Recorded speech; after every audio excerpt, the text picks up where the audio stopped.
Irmãs, né? E só tem irmã, só tem um irmão aqui, né? Meus irmãos, tem que chamar irmãos para ser correto, né?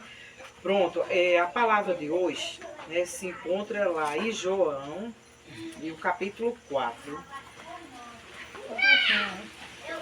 e vai falar da mulher de Samaria. Amém?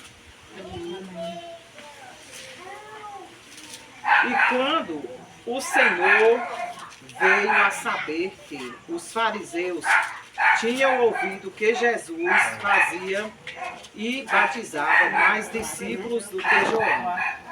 Ainda que Jesus mesmo não batizava, mas os seus discípulos. Deixou a Judeia e foi outra vez para a Galileia. E era-lhe necessário passar por Samaria. E foi, pois, a uma cidade de Samaria chamada Sicar, junto da herdade que Jacó tinha dado ao seu filho José. E estava ali a fonte de Jacó. Jesus, pois, cansado do caminho, assentou-se assim junto da fonte. Era isso quase a hora sexta. Veio uma mulher de Samaria tirar água. Disse-lhe Jesus: dai-me de beber. Porque os seus discípulos tinham ido à cidade comprar comida. Disse-lhes, pois, a mulher samaritana: como sendo tu judeu, me pedes de beber a mim, que sou uma mulher samaritana? Porque os judeus não se comunicam com os samaritanos. Jesus respondeu e disse-lhe: se tu conheceres o dom de Deus e quem é o que te diz, dai-me de beber, tu lhe pedirias e ele te daria a água viva. Disse-lhe a mulher: Senhor, tu não tens com que atirar, e o poço é fundo. Onde, pois, tens a água viva? És tu maior do que Jacó, o nosso pai, que nos deu o poço, bebendo ele próprio dele, e os seus filhos e o seu gado? Jesus respondeu e disse-lhe: qualquer que beber desta água tornará a ter sede, mas aquele que beber da água que eu lhe der nunca terá sede, porque a água que eu lhe der se fará nele uma fonte de água a jorrar para a vida eterna. Disse-lhe a mulher: Senhor, dai-me desta água, para que não mais tenha sede e não venha aqui tirá-la. Disse-lhe Jesus: vai, chama o teu marido e vem cá. A mulher respondeu e disse: não tenho marido. Disse-lhe Jesus: disseste bem, não tenho marido, porque tiveste 5 maridos e o que agora tens não é teu marido. Isso disseste com verdade. Disse-lhe a mulher: Senhor, vejo que és profeta. Nossos pais adoraram neste monte, e vós dizeis que é em Jerusalém o lugar onde se deve adorar. E disse-lhe Jesus: mulher, crê-me que a hora vem em que nem neste monte, nem em Jerusalém adorarás o Pai. Vós adorareis o que não sabeis, não adoramos o que sabemos, porque a salvação vem dos judeus. Mas a hora vem, agora em que os verdadeiros adoradores adorarão o Pai em espírito e em verdade, porque o Pai procura a tais que assim o adorem. Deus é espírito e importa que os que o adoram, adorem em espírito e em verdade. A mulher disse: eu sei que o Messias, que se chama o Cristo, vem. Quando ele vier, nos anunciará tudo. E Jesus disse-lhe: eu sou em que falo contigo. E nisso vieram os seus discípulos e maravilharam-se de que estivesse falando com uma mulher. Todavia nenhum lhe disse: que perguntas? Ou por que falas com ela? Deixou, pois, a mulher o seu cântaro e foi à cidade e disse-lhe àqueles homens: Vinde e vede um homem que me disse tudo quanto tenho feito. Porventura, não é esse o Cristo? Saíram, pois, da cidade e foram ter com ele. Amém? Meus irmãos, eu fiz aqui uma pesquisa aqui para poder complementar a palavra de Deus. Para quê? Para que a gente venha entender melhor esse texto que foi lido nesta noite, certo? Aqui está falando, né, da história de uma mulher, que aqui está citando ela, né? E ela estava lá naquele poço, no poço de Jacó, né? E ali naquele momento, Jesus passou por lá, porque ele tinha 3 caminhos, que aqui vem falar aqui nessa pesquisa que eu fiz. 3 caminhos que o Senhor ele poderia ter ido para qualquer um desses destinos, certo? Mas quando Deus tem um propósito na vida de alguém, ele vai em direção àquela pessoa. Por quê? Porque era necessário ele passar lá em Samaria. Para passar lá naquele poço, porque Jesus já sabia o que ia acontecer lá. Que essa mulher estaria lá, né? E que Jesus ia se encontrar com ela. E sabia também que ela ia ouvir a palavra de Deus ali naquele momento. Ia ouvir a palavra, ia dar crédito, né? Por quê? Porque Jesus tinha algo a tratar com ela.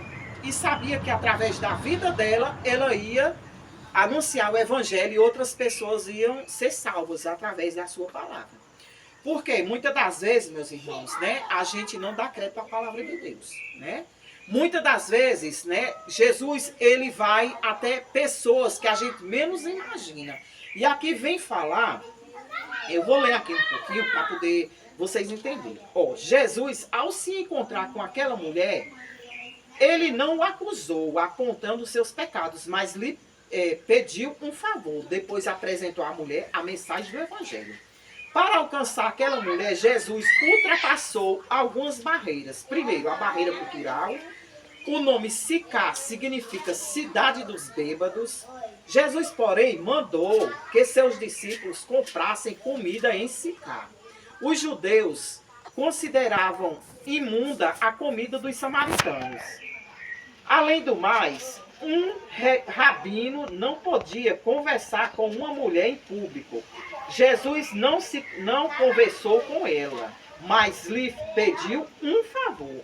A mulher tinha uma vida moral reprovada pela lei, já tinha tido 5 maridos e agora vivia com um amante. Era uma mulher desprezada, mas Jesus a valorizou. Eu vou explicar tópico por tópico para poder a gente entender melhor. O que quer dizer, né? Que nem foi falado aqui. Sicar era citado como lugar de bêbados, como foi citado aqui. Quer dizer que eles desprezavam até a comida de lá dos Samaria, dos samaritanos, né? Porque eles não se davam bem com os judeus, não é isso? Considerava imunda. Né? Imunda, né? A comida que eles faziam. Porque eles não se davam, essas duas espécies de pessoas assim, onde eles viviam, né? Descendente de um lado, descendente de outro. E essas pessoas é como nós, assim. Nós aqui, que conhecemos a palavra de Deus. E tem pessoas lá fora que não conhecem a palavra do Senhor, né? Aí muitas das vezes as pessoas julgam pela aparência, né? Nós temos esse defeito. Nós, né? Nós temos esse defeito de julgar as pessoas sem conhecer a pessoa. Mas Jesus conhece o que está aqui, ó, no nosso coração. E ela era uma mulher que vivia, como foi falado aqui da vida dela, que ela era desprezada. Por quê? Porque ela vivia numa vida que era de pecado. Ela não conhecia Jesus até aquele momento, né? Porque ela já tinha tido 5 maridos. Quer dizer que ela estava passando de mão em mão e não tinha o seu marido próprio, não era o dela. Ela estava com o marido de outra mulher, porque aqui foi falado que ela estava com um amante, quer dizer que não era o marido dela. E ela falou para Jesus que não tinha marido. E ela falou a verdade. Jesus conheceu que ela naquele momento, né? Ela reconheceu, né, o seu pecado e falou para Jesus. E Jesus viu que estava aqui no coração, né? Porque as pessoas lá fora apontavam o dedo para ela, dizia que ela era uma pecadora, que era isso e que era aquilo. E ela só ia para o poço meio-dia. Por que meio-dia? Meio-dia não tinha ninguém lá. Porque se ela fosse no horário que tinha outras mulheres lá, outras pessoas que fossem pegar água lá, botava ela para correr, não queria ela lá, tá entendendo? Era excluída. Ela era uma pessoa excluída da sociedade, né? E no mundo de hoje, meus irmãos, não é diferente. Por quê? Porque muitas das vezes, quando você sabe de histórias assim, de uma certa pessoa, de uma mulher, que ela vive em pecado, que vive num ambiente, que é isso e que é aquilo, as pessoas já apontam, ó, lá vai, né? Tu tá entendendo? Lá vai aquela mulher pecadora, lá vai a mulher que fica com vários homens, e fica apontando o dedo, e fica julgando.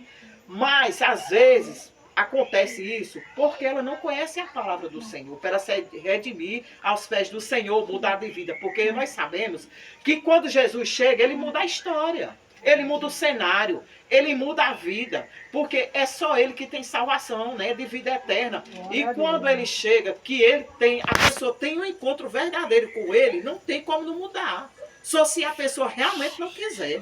Mas se você se arrepender dos seus pecados, olhar o que você era antes, o que você é hoje, de onde Jesus lhe tirou, você vai ver que Jesus fez maravilhas em nossas vidas. Nós que estamos aqui hoje, né? Quem éramos nós um tempo aí atrás? Ninguém não dava crédito para nós, né? Eu mesmo sou testemunha viva. Um tempo aí atrás, ninguém dava nada por mim, não. Por quê? Porque eu não conhecia o evangelho, eu vivia no pecado, porque eu gostava de festa, eu bebia, eu namorava muito, eu era namoradeira, eu não vou dizer que eu não era. Era uma jovem, não tinha o conhecimento da palavra. Eu não vou dizer que eu era santo, porque eu não era. Tá entendendo? Mas quando eu tive um encontro verdadeiro com Jesus Cristo, eu mudei a minha vida. Jesus mudou, né? Jesus me transformou, porque ele me salvou e me tirou do lamaçal de pecado ao qual eu vivia. E quando eu conheci Jesus, eu disse, jamais eu vou largar um Jesus que deu crédito para mim, né? Que me tirou do lamaçal de pecado, que eu tenho uma nova vida em Cristo. E para que eu vou voltar para trás de onde Jesus me tirou? De onde Jesus me tirou, me resgatou, eu vou voltar para lá de novo. Porque lá eu só sofria, ninguém, sabe, as pessoas me apontavam, isso aí, para ela não tem mais jeito. Mas não sabia que Jesus, ele sabia o que estava aqui. Eu queria, mas não tinha força. Tá entendendo? Mas quando Jesus, eu me entreguei a minha vida para o Senhor e vi que Jesus podia mudar, sabe, eu pedi forças a ele e ele me libertou, né? Ele me curou, ele me salvou e me tirou do lamaçal do pecado. E aqui estou eu hoje. Não é diferente dessa mulher aqui, tá entendendo? Essa palavra veio de encontro comigo. Foi uma auto-reflexão que eu fiz da minha vida. O que Jesus pode fazer na vida do ser humano. E eu sou testemunha viva que estou aqui, testemunhando do que Jesus pode fazer em nossas vidas. E não foi diferente com essa mulher. Por quê? Porque ela se arrependeu dos seus pecados. Ela falou a verdade para Jesus. E Jesus viu que tinha sentimento, que ela tinha algo dentro do seu coração, que ela era verdadeira, que ela poderia muito ter chegado e ter enganado Jesus. Mas a Jesus ninguém engana. Ela poderia ter inventado uma história totalmente diferente da realidade que ela vivia. Mas não. Mas ela contou a realidade do que ela era. E Jesus viu a sinceridade do seu coração e perdoou os seus pecados. E foi um encontro lindo com Jesus, porque mudou o cenário da vida daquela mulher. A partir dali, quando ela saiu, ela foi pregar o evangelho e aquela comunidade inteira de onde ela vivia, que ninguém deu crédito para ela chegou e disse que teve um encontro com Cristo, com o Messias. Foi falar que Deus, que o Jesus, né, que pregava, que eles ouviam falar, que só ouvia falar, ele estava ali, que tinha tido um encontro com ele, que ele tinha perdoado os pecados dela. E foi falar de Jesus, e foi falar dos milagres que Jesus podia fazer, porque Jesus falou para ela com o encontro que teve, porque foi uma conversa assim, cara a cara. Nós não vemos Jesus, mas a gente crê. E ela viu ele pessoalmente. Pensa aí, o privilégio que aquela mulher teve, de ver Jesus pessoalmente junto com ela ali, naquele momento. E ali as pessoas foram dar crédito. Por quê? Porque ela não estava só. Jesus deu aquela força, aquele ânimo, e ela se levantou. E ela foi, e ela não ficou parada lá não. Ela largou o cântaro, quando foi falado aqui na palavra, deixou o seu cântaro de água que ela foi pegar água. Mas ela teve um encontro com Jesus e ele foi a água viva, que é o próprio Cristo, né? E mudou o cenário, mudou a vida daquela mulher e ela foi pregar o evangelho. Quer dizer que aquelas pessoas naquele lugar se converteram através da vida daquela mulher que ninguém dava crédito para ela naquele lugar. Para você ver o que é que Deus faz, né?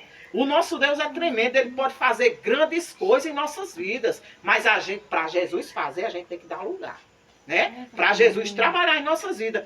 Irmãos, assim, quando eu fui estudar, assim, profundo, porque aqui tem a palavra, mas aqui quando você vai se aprofundar a história, você fica assim, impactada com a história dessa mulher, porque é coisa linda, é coisa tremenda. Eu vou ler mais algumas coisas aqui, não vou tomar muito tempo, porque tem a irmã Marlene também que tem a palavra. Eu anotei só os pontos principais, não são muita coisa, eu vou resumir, tá bom, minhas irmãs? Pronto, o segundo tópico é aqui, a barreira racial. Como já deixamos claro, o povo samaritano era uma espécie de caldeamento de raças. O povo samaritano era meio judeu e meio gentil. Havia sua identidade racial. No tempo de Jesus, a desavença entre judeus e samaritanos perdurava por mais de 500 anos. Um judeu considerava um samaritano combustível para o fogo do inferno. Veja aí. Eles não se davam, não bebiam nos mesmos vasos. No entanto, Jesus conversou com a samaritana e lhe pediu um favor. Só para você ver como eles eram discriminados ali naquele lugar. Não era só ela, era o pessoal, o povo que fazia parte daquela mulher, entendeu? Daquele lugar, os samaritanos. Quer dizer que eles eram julgados todos, em geral, não só a mulher, mas aquele povo em geral. Tá entendendo? Eram tão discriminados de um jeito, como foi falado aqui, que eles não tomavam água se ele tomasse água num copo. Nós não temos o costume que às vezes pega um copo, a mesma pessoa toma água. Eles não faziam isso. Se tivesse um samaritano tomasse água, o judeu já não pegava o mesmo copo. Era desavença, como foi falado aqui, 500 anos de desavença desses dois povos. Ou seja, eles não se misturavam. Não se misturavam. Racial, eles não se misturavam. Exatamente. Brigas, né? Exatamente, tinha brigas raciais, né? Já naquela época já existia isso. Já vem, preconceito de muito tempos atrás, não é isso? Aí vamos aqui para o terceiro tópico, a barreira religiosa. A separação entre judeus e samaritanos se relacionava também com a apostasia religiosa dos samaritanos. Eles haviam perdido a integridade doutrinária. Os samaritanos não perseveravam a fé intacta. Dizia que o Monte Gerazim era o lugar do verdadeiro templo e lugar da verdadeira adoração. Rejeitaram o Antigo Testamento, criaram apenas nos livros da lei o Pentateuco, que é os primeiros 5 livros da Bíblia, não é isso? Está provado que os samaritanos tinham uma religião sincrética, misturada e herética. Quando João Hyrcano, o general caudilho judeu, em 129 a.C., atacou Samaria e destruiu o templo samaritano. O ódio dos samaritanos pelos judeus agravou-se intensamente. A conversa de Jesus com a mulher samaritana tem todo esse cenário religioso com pano de fundo. Jesus superava a todos esses obstáculos, vence todas essas barreiras e triunfa sobre todos esses preconceitos para alcançar o coração dessa mulher. Tá vendo o que Jesus fez? Venceu todas essas barreiras que estavam existindo ali naquele lugar para poder alcançar uma vida. O que é que Jesus faz pela uma vida? Para ser salva, para chegar na presença todos dele. Os protocolos, né? Tudo que, né? Venceu tudo aquilo num lugar só para ter o encontro com essa mulher. Para ver como é que Jesus faz para uma salvação. Ó, meus irmãos, né? Uma salvação de uma alma vale muito para Jesus. Uma vida salva na presença de Deus vale mais do que o mundo inteiro. Tá entendendo? E muitas das pessoas não dão crédito à palavra de Deus, não dão crédito quando uma alma se salva, que é festa lá no céu. É festa para nós aqui, festa lá no céu. Por quê? Porque Jesus sabe o preço. Né? O sangue dele foi derramado na cruz. Nós sabemos que nós fomos comprados pelo sangue de Jesus Cristo. E quando a alma se salva, é precioso para Jesus. Então essa alma foi preciosa para Jesus. Ele venceu tudo aquilo ali. para poder aquela mulher ser salva, porque ele sabia que ela ia fazer a obra dele, ali naquele lugar, tá entendendo? Aí vamos aqui para outro tópico aqui, ó. É preciso pregar o evangelho ao pecador. O evangelho precisa ser pregado para libertar os pecadores que estão mortos em seus delitos e pecados. Assim podemos aprender com Jesus coisas maravilhosas. No diálogo dele com a mulher samaritana, ele lhe despertou. Aí a simpatia, é outro ponto, só alguns pontos ele faz a simpatia. Jesus fez um ponto de contato com aquela mulher pedindo-lhe, dai-me um pouco de água. Concordo com William Henderson quando ele diz que se alguém deseja penetrar o coração de outra pessoa, pode usar dois métodos, fazer-lhe um favor ou pedir-lhe um favor. Com frequência, a segunda opção é mais eficaz que a primeira. Jesus, no entanto, combinou as duas. Quer dizer que ele fez as duas coisas. O último ao agradável, como se diz. As duas coisas, né? Pediu um favor, né? E fez um favor porque ele foi falar da palavra e ela aceitou, né? Pronto. Deixa eu ver aqui outro ponto aqui que eu marquei, que eu achei importante, porque eu estou assim pegando os pontos mais importantes para não levar muito tempo, tá entendendo? Pronto. Que água é essa? A água da vida. A promessa de Deus é derramar água sobre o sedento. Isaías 44:3. Deus convida todos vós, vós todos os que tendes sede, vinde às águas. Isaías 53:1. Deus prometeu que seu povo tiraria com alegria águas do poço da salvação. Isaías 12:3. Jesus disse, se alguém tem sede, venha a mim e beba. João 7:37. O Espírito que flui como no dentro de nós é essa fonte que jorra para a vida eterna. João 7:38. William Barclay diz que, para o judeu, água viva significa água corrente. Trata-se da água que fluía de uma nascente, em oposição à água estancada de uma cisterna. Para eles é a água que corre, mas para nós, né, como diz a palavra, a água significa aqui a vida eterna. A água que Jesus dá, que a gente nunca mais terá sede. E sim, a gente tem sede, mas da palavra dele. Amém? Amém. Aí o outro ponto aqui, que é o outro ponto 3 aqui também, que eu achei importante aqui. O pecador precisa se arrepender para ser salvo. Ele se arrependeu dos seus pecados. Convicção do pecado. Jesus desperta sua consciência. Jesus faz uma transição radical na conversa com a mulher e ordena, vai, chama teu marido. Essa transição, porém, tem uma ligação estreita entre o pedido da mulher e a ordem de Cristo. A mulher que essa água viva, mas tem sede suficiente para recebê-la? Henderson comenta, essa sede não será complementada, despertada, a menos que haja um senso de culpa, uma consciência de pecado. A menção do seu marido é a melhor maneira de lembrá-la da sua vida imoral. O Senhor está agora falando a consciência da samaritana. Jesus mostra que antes de beber a água da vida, ela precisa ter convicção de pecado e passar pelo arrependimento. Não há salvação sem arrependimento.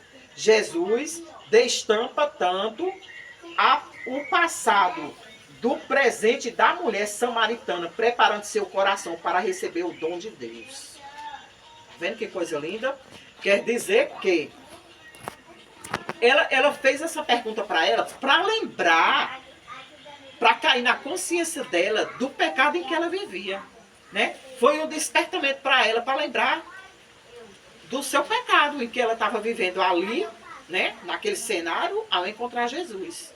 Né? Aí naquele momento ela caiu a ficha, né? E lembrou como era que ela estava vivendo. E Jesus, né, teve aquele encontro com ela e ela se arrependeu dos seus pecados, né? E Jesus perdoou seus pecados E ali ela foi salva naquele momento, porque está falando aqui que tem que ter arrependimento. Se não tiver, não vale a pena. Né? Você levantar sua mão para Jesus, dizer que aceita ele em sua vida, mas não ter uma verdadeira, como é que diz? Conversão. Isso é a palavra-chave. Não ter uma verdadeira conversão e não se arrepende dos seus pecados. Adiantou de quê? Nada.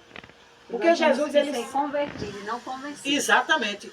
Mas ela teve realmente, né, aquela convicção que Jesus era o Cristo que estava ali em sua frente e Jesus salvou ela, né, naquele momento, e ela se arrependeu dos seus pecados. E Jesus viu que estava em seu coração realmente, porque ela estava falando a verdade para Jesus, né? E ela sentiu tanto que ela podia ter mentido, né? Exatamente. Mas ela sentiu a presença de Deus. Sentiu a presença de Deus e foi levada a falar a verdade para Jesus. E ela disse, né, disse bem que ele tocou no passado e no presente dela. Não é isso? É verdade. Pronto. Aí aqui, a mulher samaritana dá uma resposta verdadeira, mas incompleta. A resposta era formalmente correta, mas potencialmente enganosa. Nas palavras de Werner de Borne, a mulher preferiu uma meia-verdade por meio da qual esperava esquivar-se para uma escuridão protetora. A mulher disse, não tenho marido. Jesus elogiou uma sinceridade formal, enquanto afirmou que ela havia tido 5 maridos, mortos ou divorciados. E o homem com quem ela vive agora não era de forma alguma legalmente seu marido. O conhecimento precioso de Jesus sobre o seu passado provava que Jesus é o Messias. A mulher percebeu que Jesus conhecia sua vida. A mulher samaritana reconheceu que estava diante de um profeta. A mulher percebeu que Jesus conhecia sua vida. A mulher samaritana reconheceu que estava diante de um profeta. Pronto, foi só até aqui, meus irmãos, porque é muita coisa e eu peguei só os pontos mais importantes. Porque se eu fosse ler, ia levar a noite inteira. É muita coisa, é muita informação que não dá para falar tudo hoje. E né, é uma história linda, a história dessa mulher. Porque nós sabemos que, como foi falado aqui, de tudo isso que a gente ouviu, nós sabemos que só Jesus, né, que pode fazer tudo isso, né, como ele fez na vida daquela mulher, como ele fez na vida de cada um de nós que estamos aqui nesta noite, né? Porque realmente nós tivemos um encontro verdadeiro com Cristo, né? Deus mudou as nossas vidas, nós nos arrependemos dos nossos pecados, Jesus nos salvou, nos resgatou, nos deu a nova vida e hoje estamos aqui. Por que nós estamos aqui? Porque nós demos crédito à palavra do nosso Deus. E ele mudou as nossas vidas, né? E tudo é para a honra e glória do nosso Deus, né? Tudo é para a honra do nosso Deus. E aqui, como essa mulher foi usada pelo Senhor, a partir daquele momento, isso é para a gente se espelhar nela e não ter medo. Se alguém vai apontar o dedo para nós, se alguém vai apontar o nosso passado, o que importa é o que nós somos hoje. Olha, o que importa para Jesus é o que somos hoje, o que Jesus pensa a nosso respeito, não é o que as pessoas pensam lá fora e podem nos criticar, podem nos apontar, e fulano era isso, fulano era aquilo. Ainda bem que ele disse, era, nós não somos mais, né? Nós somos salvos em Jesus Cristo, nós temos uma nova vida com Cristo, nós mudamos a nossa vida para a honra e glória do nome de Jesus, para que o nome dele seja glorificado. Não importa, meus irmãos, olha, a gente vai lá fora, quando Jesus nos ordenar, vamos lá. Vamos pregar o evangelho, não vamos ter medo, tá entendendo? Assim como essa mulher, que ela poderia se acovardar, ela poderia ter medo de chegar lá, mas não, ela saiu. Ela largou ali o seu cântaro, que ela foi pegar, ela esqueceu até do que ela foi pegar a água. Porque a água viva e verdadeira, ela teve um encontro com ela, que foi Jesus, né? E a partir daquele momento, Jesus transformou a vida daquela mulher, ela foi pregar o evangelho, ela não teve medo, porque ela sabia que Jesus estava com ela. A partir daquele momento, ela teve aquela confiança. E nós temos esse Jesus em nossas vidas, né? E para que a gente vai temer? Que muitas das vezes a gente sai, às vezes a gente tem medo de pregar o evangelho, tem medo de entrar em certos lugares, né? Porque tem medo de ser criticado, social, político, religioso, como foi falado de tudo isso. E Jesus venceu essas barreiras para ter um encontro com aquela mulher. E Jesus, ele quer nos usar para a gente também ir pregar o evangelho lá fora.